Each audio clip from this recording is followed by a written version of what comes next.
নমস্কার বন্ধুরা, বাংলার ইনভেস্টর ইউটিউব চ্যানেলে আপনাদের সবাইকে স্বাগত জানাই। প্রথমেই চলুন টাটা মোটরস এদের যে দুটো শেয়ার রয়েছে সেই ব্যাপারে একটু আলোচনা করব। প্রথম যে কোম্পানি সেটা হচ্ছে tata motors passenger vehicles limited. প্রথমে তো একটাই কোম্পানি ছিল টাটা মোটরস, এবং তারপরে সেখান থেকে এই কোম্পানিটা ডিমার্জ হয়ে আলাদাভাবে লিস্ট হয়। আর একটা রয়েছে টাটা মোটরস কমার্শিয়াল ভেহিকেল।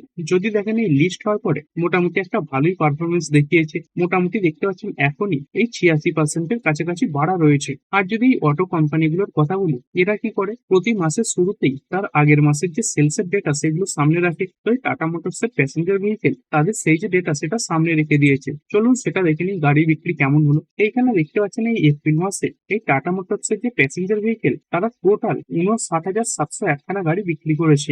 আর এদের মধ্যে প্যাসেঞ্জার ভেহিকেল ডোমেস্টিক মানে দেশের মধ্যে যে বিক্রি হয়েছে তার সংখ্যা কত, এই 59,000, যেটা এর আগের বছর এপ্রিল মাসে বিক্রি করেছিল 45,199টা। এখানে প্রায় 33% জাম্প দেখতে পাওয়া গেছে। এবং প্যাসেঞ্জার ভেহিকেলস এর ইন্টারন্যাশনাল বিজনেসের যদি কথা বলি মানে বিদেশে বিক্রি হয়েছে, এটা দেখতে পাচ্ছেন 701 হয়েছে। এর আগে কত ছিল 333। এখানে 110%-এরও বেশি জাম্প দেখতে পাওয়া গেছে। এবং এই পিভি টোটাল দেখতে পাচ্ছেন 59,701খানা, যেটা 31.1% বেশি। আর এই পিভি গাড়ির মধ্যে ইলেকট্রিক ভেহিকেল এটাও থাকে। এবং টাটা মোটরস ফোকাসে এসেছিল এই ইলেকট্রিক ভেহিকেলস এ এন্ট্রি নেওয়ার পর থেকেই। তো যদি সেই ইলেকট্রিক ভেহিকেলের ব্যবসার কথা বলি, এই এপ্রিল 2026-এ 9,150খানা ইলেকট্রিক ভেহিকেল এই টাটা মোটরস বিক্রি করেছে, যেটা এর আগের বছর এপ্রিল মাসে ছিল 5,318টা। এখানে 72%-এর কাছাকাছি দাম দেখতে পাওয়া গেছে। তো এই টাটা মোটরস এদের সেলস এর যে ডেটা এটা খুবই স্ট্রং এসেছে। তারপরে কোম্পানি হচ্ছে টাটা মোটরস এর কমার্শিয়াল ভেহিকেল। এর মধ্যে কি রয়েছে, বিভিন্ন ট্রাক রয়েছে,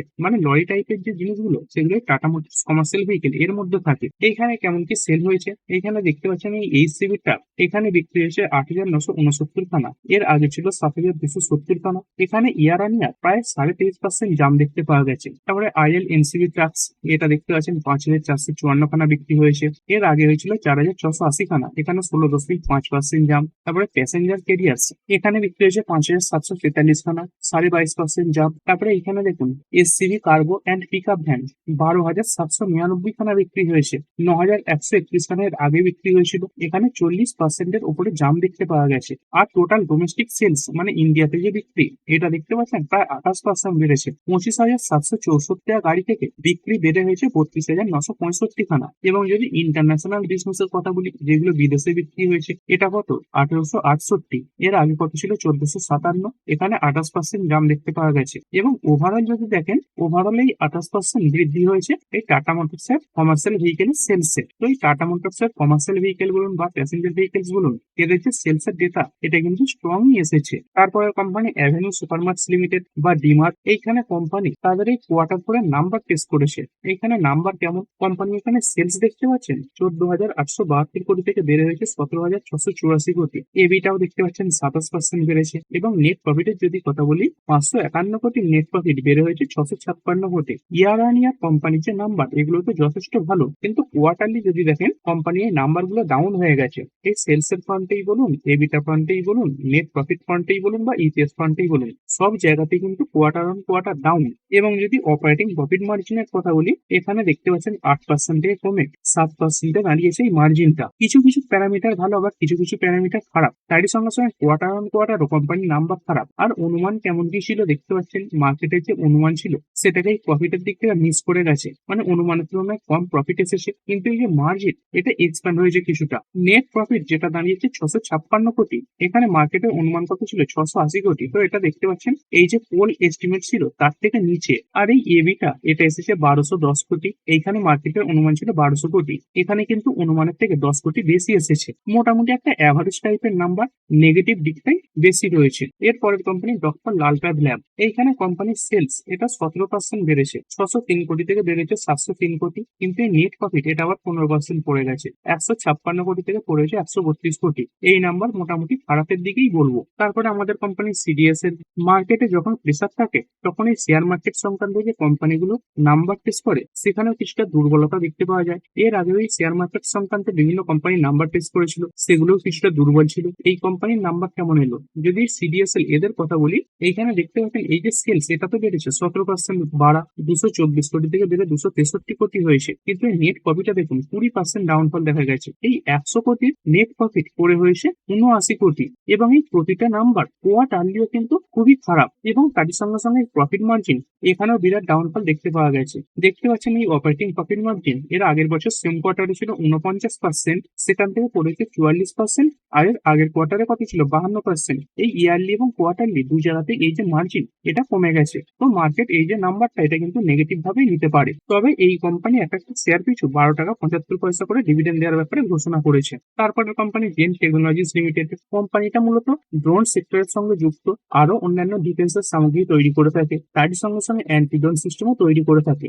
এবং ড্রোন সেক্টরে যুক্ত আছে বলেই ইনভেস্টরদের ফোকাস কিন্তু এই কোম্পানির প্রতি রয়েছে। এই কোম্পানিও তাদের নাম্বার টেস্ট করেছে, কেমন নাম্বার এলো? এইখানে সব ফ্রন্টেই খারাপ। কোম্পানির সেলস দেখতে পাচ্ছেন 325 কোটি থেকে পরে 178 কোটি হয়েছে, 45% ডাউন। এবিটা দেখতে পাচ্ছেন 64% পড়ে গেছে, এবং এই নেট প্রফিট এটাই 114 কোটি থেকে পড়ে হয়ে গেছে 47.2 কোটি। এবং এই যে নাম্বারটা এগুলো যদি কোয়ার্টারলি দেখেন, কোয়ার্টারলিও খারাপ। এই সেলসে দেখতে পাচ্ছেন এই কোয়ার্টারলি কোনো ইম্প্রুভমেন্ট হয়নি, 178 কোটি ছিল 178 কোটি এসেছে। এবিটা দেখুন 66.5 থেকে পড়ে 49.6। নেট প্রফিটে দেখতে পাচ্ছেন 55.7 কোটি থেকে পড়েছে 47.2 কোটি। এবং এই যে ইপিএস এটাও কিন্তু কমে গেছে, 6 এর উপরে ইপিএস ছিল, সেখান থেকে ইপিএস কমে 3.5 ঘরে এসেছে। খুবই খারাপ নাম্বার এই কোম্পানি ফেস করেছে। তারই সঙ্গে সঙ্গে এই যে মার্জিন এটাও কমে গেছে, 42% প্রফিট মার্জিন কমে হয়েছে 28%। এর আগের কোয়ার্টারে কত ছিল 37%। প্রতিটা প্যারামিটারই কোম্পানির নাম্বার খারাপ। এরপরে কথা বলবো এই ক্রুড অয়েলের ব্যাপারে। এই ক্রুড অয়েলের দিক থেকে সেরকম বড় স্বস্তি তো নেই। এখন এই ক্রুড অয়েল দেখতে পাচ্ছেন 100-র উপরে ট্রেড করছে, সেটাই ডব্লিউটিআই ক্রুডই বলুন বা ব্রেন্ট ক্রুডই বলুন। আমাদের জন্য গুরুত্বপূর্ণ হচ্ছে ব্রেন্ট ক্রুড, কারণ আমরা এই ব্রেন্ট ক্রুড এটাই আমদানি করে থাকি। তবে এই ক্রুড অয়েল সংক্রান্ত কিছু ভালো খবর আসছে, কিছুটা ভালো ইম্প্যাক্ট করতে পারে। কি ভালো খবর? কিছুদিন আগেই কভার করেছিলাম এই ইউএই তারাই ওপেক থেকে বেরিয়ে যাচ্ছে। তারপরে এই ভালো খবর আসছে কি, যে ওপেক প্লাস তারা এই জুন মাসের জন্য ক্রুড অয়েলের যে আউটপুট তার যে কোটা সেটা বাড়িয়ে দিতে পারে। তো এরকমটা হলে কি হবে, অয়েলের যে যোগান সেটা ঠিকঠাক থাকবে এবং এত বেশি দাম বাড়বে না। এই দাম কখন বাড়ে? যখন ডিমান্ডের তুলনায় সাপ্লাই অনেকটা কমে যায়। তো এই ক্রুড অয়েলের সাপ্লাই বেড়ে গেলে কি হবে, এই ডিমান্ড সেটা তো ফিক্স থাকবে, তাহলে কি হবে, এই যে দাম সেটা কমতে পারে। তো এটা একটু ভালো খবর। এরপরে যদি কথা বলি ইন্স্যুরেন্স সেক্টর নিয়ে, আগামীকাল ইন্স্যুরেন্স সেক্টরে থাকা কোম্পানিগুলো ফোকাসে থাকতে পারে। কিছু ভালো খবর আসছে। আমাদের গভর্নমেন্ট কি করেছে, এই এফডিআই ক্যাপ এই ব্যাপারে বিভিন্ন নিয়মগুলো পরিবর্তন করেছে। মানে ফরেন ডাইরেক্ট ইনভেস্টমেন্টের যে ব্যাপারগুলো তার অনেকটা নিয়ম ভারত সরকার রাখে, সেগুলো পরিবর্তন করেছে। দেখতে পাচ্ছেন এই ইন্স্যুরেন্স সেক্টরের জন্য কি করেছে, এই এফডিআই যে লিমিট এটা আগে 74% ছিল, সেখান থেকে বাড়িয়ে 100% করে দিয়েছে। এটা ইন্স্যুরেন্স সেক্টরের জন্য পজিটিভ ব্যাপার। এবং তার সঙ্গে সঙ্গে আরো কিছু খবর দেখতে পাচ্ছেন, এই ইন্ডিয়ার নতুন এফডিআই রুলে কি হবে, পাকিস্তানি কোনো ফান্ড যদি ইন্ডিয়াতে ইনভেস্ট করতে যায় তার আগে গভর্নমেন্টের তরফ থেকে ক্লিয়ারেন্স পেতে হবে। ধরুন অন্য কোনো দেশে পাকিস্তানের টাকা ইন্ডিয়ান মার্কেটে লাগাতে চাইছে, তো তার জন্য কিন্তু গভর্নমেন্টের পারমিশনের প্রয়োজন। তবে দেখতে পাচ্ছেন এই পাকিস্তান ফান্ড এটা কিন্তু সব জায়গায় ব্যবহার করা যাবে না। কিছু কিছু সেন্সিটিভ সেক্টরের জন্য এই যে ফান্ড সেটাকে কিন্তু অ্যালাউ করা হবে না। তবে এর আগে যে খবরটা কভার করলাম, এই ইন্স্যুরেন্স সেক্টরে 74% থেকে বাড়িয়ে 100% এফডিআই ক্যাপ করে দেওয়া হয়েছে। এইখানে দেখতে পাচ্ছেন এই এলআইসি এর ক্ষেত্রে কিন্তু নিয়ম পরিবর্তন করা হয়নি। এই এলআইসি তে এই যে ফরেন ইনভেস্টমেন্ট এটা সর্বোচ্চ থাকতে পারে 20%। কারণ এই এলআইসি তে কি হয়েছে, বহু ইনভেস্টরের টাকা রয়েছে, বহু মানুষের টাকা রয়েছে, তো সেই টাকা যাতে সুরক্ষিত থাকে সেই জন্যই কিন্তু এই যে ক্যাপ সেটা বাড়ানো হয়নি। আমাদের ইন্ডিয়াতে ফরেনের ইনভেস্টমেন্টের জন্য দুখানা রুট থাকে, একটা হচ্ছে গভর্নমেন্ট রুট আর একটা হচ্ছে ডাইরেক্ট রুট বা অটোমেটিক রুট বলতে পারেন। এই অটোমেটিক রুটের মাধ্যমে ইনভেস্ট করতে গেলে কোনো গভর্নমেন্টের অ্যাপ্রুভালের প্রয়োজন হয় না। অন্যদিকে কিছু কিছু জায়গায় ইনভেস্ট করতে গেলে গভর্নমেন্ট অ্যাপ্রুভালের প্রয়োজন হয়, এবং সেটাই দেখতে পাচ্ছেন এই পাকিস্তানের জন্য করে দেওয়া হয়েছে। Any individual or entity registered in Pakistan can invest in India only through the government approval route. তবে কিছু কিছু সেক্টরে অ্যালাউ করা হবে না, যেমন দেখতে পাচ্ছেন এই ডিফেন্স, স্পেস, তারপরে অ্যাটমিক এনার্জি এবং আদার এরিয়াস যেগুলোতে পাকিস্তানকে অ্যালাউ করা উচিত নয়, সেগুলোতে কিন্তু কোনো প্রকার পারমিশন দেওয়া হবে না। বুঝতেই পারছেন এইগুলোর সঙ্গে দেশের যে স্বার্থ সেগুলো জড়িয়ে রয়েছে। এই ডিফেন্স বলুন, স্পেস বলুন বা অ্যাটমিক এনার্জি, এই জায়গাগুলোতে পাকিস্তান ইনভেস্ট করতে পারবে না। এবং এই পরিবর্তিত রুল এটা দেখতে পাচ্ছেন কাদের কাদের ক্ষেত্রে লাগু হবে। All countries sharing A land border with India, মানে যে সমস্ত দেশ আমাদের ইন্ডিয়ার সঙ্গে এই ল্যান্ড বর্ডার শেয়ার করে তাদের জন্যই কিন্তু এটা প্রযোজ্য।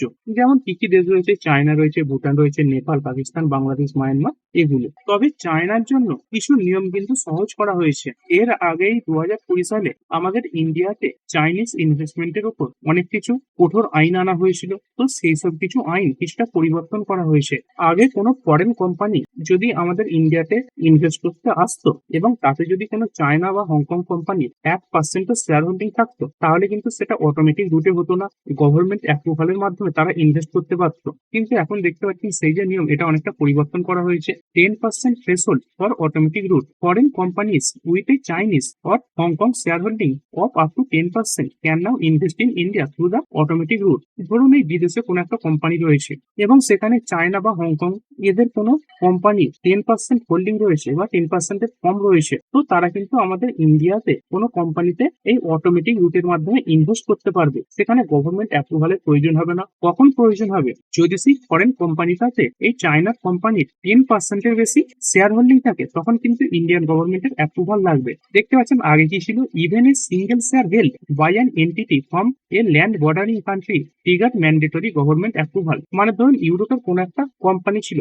যেই কোম্পানিতে চায়না আগে একখানা শেয়ার কিনে রেখেছিল, সেই কোম্পানিও যদি আমাদের ইন্ডিয়াতে ইনভেস্টমেন্ট করতে আসতো তাহলেও কিন্তু গভর্নমেন্ট অ্যাপ্রুভালের প্রয়োজন হতো। কিন্তু এখন সেই লিমিটটা অনেকটা বাড়িয়ে দেওয়া হয়েছে। এই চায়নার কোম্পানির 10% ইনভেস্টমেন্ট থাকা সত্ত্বেও সেই বিদেশি কোম্পানিটা কিন্তু অটোমেটিক রুটের মাধ্যমে আমাদের ইন্ডিয়াতে ইনভেস্ট করতে পারবে। তো এর ফলে কি হবে, এই যে ফরেন ইনভেস্টমেন্ট সেটা বাড়তে পারে। এরপরে একটি কোম্পানি ফোকাসে থাকবে, সেটা হচ্ছে ভোডাফোন আইডিয়া লিমিটেড। কি হয়েছিল, এই যে এজিআর ডিউ এর ব্যাপারটা সেটা গভর্নমেন্ট নতুন ভাবে ক্যালকুলেট করেছে এবং আগে প্রায় 87,000 কোটি টাকার মতো এজিআর ডিউ ছিল, তো সেটাকে গভর্নমেন্ট কমিয়ে দিয়েছে অনেকটা, এই 64,046 কোটি টাকা করে দিয়েছে। মানে আগে যত টাকা পেমেন্ট করতে হতো তার থেকে এখন 27% কম টাকা পেমেন্ট করতে হবে, প্রায় 23,000 কোটি টাকা ছাড় দিয়ে দেওয়া হয়েছে। এটাই ভোডাফোন আইডিয়া এই কোম্পানির জন্য একটা বড় পজিটিভ ব্যাপার। এবং এই খবরের পরে যদি দেখেন, এইখানে দেখতে পাচ্ছেন এই যে সিটি, তারা আবার এই কোম্পানির প্রতি বুলিশ হয়ে গেছে। সিজ 37% upside on AGR Saga conclusion, মানে এখন 37% আপসাইডের টার্গেট কিন্তু দিচ্ছে। দেখুন গভর্নমেন্টে কিন্তু এই যে ভোডাফোন আইডিয়া এই কোম্পানিটাকে ডোবাতে চায় না, কারণ এই ভোডাফোন আইডিয়া এদের থেকে তো গভর্নমেন্ট একটা বড় এজিআর পাবেই। তাই সঙ্গে সঙ্গে এই ভোডাফোন আইডিয়াতে গভর্নমেন্টের প্রায় 49% স্টেক রয়েছে। মানে গভর্নমেন্ট যেদিকেই যাক এই এজিআরটাকে পুরোপুরি ভাবে ছেড়ে দিত বা ধরুন এই ভোডাফোন আইডিয়া এই কোম্পানিটাকে ডুবতে দিল, প্রতিটা ক্ষেত্রেই গভর্নমেন্টের কিন্তু লস হতো। তো সেই সব কিছু আস্তে আস্তে গভর্নমেন্ট ম্যানেজ করার চেষ্টা করছে, এই এজিআর ডিউ কমিয়ে দিচ্ছে। গভর্নমেন্ট কিন্তু পরোক্ষভাবে এই যে ভোডাফোন আইডিয়া এই কোম্পানিটাকে বাঁচিয়ে রাখতেই চাইছে। যদি ভোডাফোন আইডিয়া কোম্পানি ডুবে যায় তাহলে এই এয়ারটেল এবং জিও এই দুটো কোম্পানি রাজত্ব করবে, নিজেদের মতো করে রিচার্জের দাম বাড়িয়ে দিতে পারবে। সেই জিনিসটা কিন্তু গভর্নমেন্ট চাইছে না। এবং তার সঙ্গে সঙ্গে এই যে 64,000 কোটি টাকা, এই টাকাটা কিন্তু ভোডাফোন আইডিয়াকে একবারে দিতে হচ্ছে না, 2041 পর্যন্ত টাইম দেওয়া হয়েছে এই টাকাটা পেমেন্ট করার জন্য। এটা কিন্তু এই ভোডাফোন আইডিয়া এটার জন্য একটা বড় পজিটিভ ব্যাপার। তারপরে এই গ্যাস সিলিন্ডারের যে দাম সেটা বেড়ে গেছে। নর্মাল যে বাড়িতে ব্যবহৃত সিলিন্ডার সেটার দাম নয়, কমার্শিয়াল যে সিলিন্ডার যেগুলো বিভিন্ন হোটেল রেস্টুরেন্ট এইগুলোতে ব্যবহার করা হয়, তো সেই কমার্শিয়াল এলপিজি সিলিন্ডারের দাম 993 টাকা পর্যন্ত বাড়িয়ে দেওয়া হয়েছে। এক একটাই গ্যাস সিলিন্ডারের দাম এই যে 19 কেজি থাকে প্রায় 3,200 টাকার কাছাকাছি পৌঁছে গেছে। বিভিন্ন স্টেটে বিভিন্ন রকম, তবে 3,000-এর উপরেই দেখতে পাবেন। তো এর ফলে কি হবে, এই রেস্টুরেন্ট কোম্পানিগুলো, হোটেল কোম্পানিগুলো এইগুলো ফোকাসে আসতে পারে এবং এরা কি করবে, আস্তে আস্তে এদের যে খাবারের দাম সেগুলো বাড়িয়ে দিতে থাকবে। আর এরপরে যদি বলি, আদানি গ্রুপের কিছু কোম্পানি তাদের নাম্বার টেস্ট করেছিল এবং তাদের মধ্যে আদানি এন্টারপ্রাইজেস এটা ফোকাসে থাকবে। কি কারণে? কারণ এই কোম্পানিটা অনেকগুলো কোয়ার্টারের পর এই প্রথম কিছু লস পোস্ট করেছে। কিছু অ্যাডজাস্টমেন্ট ছিল, তার সঙ্গে সঙ্গে ট্যাক্সের ক্ষেত্রেও কিছু বৃদ্ধি দেখা গেছে। সেই সব কিছুর কারণে এই কোম্পানি এই 221 কোটি টাকা লস পোস্ট করে দিয়েছে। তো এই লসটাকে মার্কেট কিভাবে নেয় এটা দেখা গুরুত্বপূর্ণ ব্যাপার হবে। এছাড়াও যদি আগামীকালের কথা বলি, আগামীকাল অনেক বড় বড় কোম্পানি তাদের নাম্বার টেস্ট করবে। যেমন দেখতে পাচ্ছেন ভেল রয়েছে, Ambuja cement, Tata tech, Jindal stainless, এরকম প্রায় বড় বড় 47খানা কোম্পানি তাদের যে নাম্বার সেগুলো টেস্ট করতে চলেছে। এর বাইরেও আগামীকাল আরো একটা জিনিসের উপর ইনভেস্টরদের ফোকাস থাকবে। সেটা কি? সেটা হচ্ছে এই পোল কাউন্টিং। পুন্ডুচেরি সহ আরো 4খানা রাজ্যে এই যে কাউন্টিং সেটা শুরু হবে এবং এদের মধ্যে বিশেষ করে আমাদের ওয়েস্ট বেঙ্গলের যে পোলের কাউন্টিং, এটার উপর কিন্তু মার্কেটের বড় ফোকাস থাকবে। থাকবে। তো ঠিক আছে বন্ধুরা, আশা করছি ভিডিওটা আপনাদের ভালো লেগেছে। আপনি চাইলে এটাকে লাইক এবং শেয়ার করতে পারেন। আর শেয়ার মার্কেট সংক্রান্ত ডেইলি নিউজ আপডেট পেতে চ্যানেলটা সাবস্ক্রাইব করে রাখবেন এবং পাশে থাকা বেল আইকনটি টিপে অল অবশ্যই সিলেক্ট করে রাখবেন, যাতে পরবর্তী ভিডিওর নোটিফিকেশন আপনার কাছে সময় মতো পৌঁছে যায়। আর হ্যাঁ, ভিডিওটি শুধুমাত্র ইনফরমেশন এবং এডুকেশনাল পারপাসের জন্য বানানো হয়েছে। আমি সেবি রেজিস্টার্ড নই, তাই কোনো প্রকার শেয়ারে কোনো প্রকার বাই, সেল, হোল্ড বা অ্যাভারেজ করার কোনো সিদ্ধান্ত নেওয়ার আগে আপনার যে ফাইন্যান্সিয়াল অ্যাডভাইজার আছে তার সঙ্গে অবশ্যই আলোচনা করবেন। দেখা হচ্ছে পরের ভিডিওতে। ধন্যবাদ।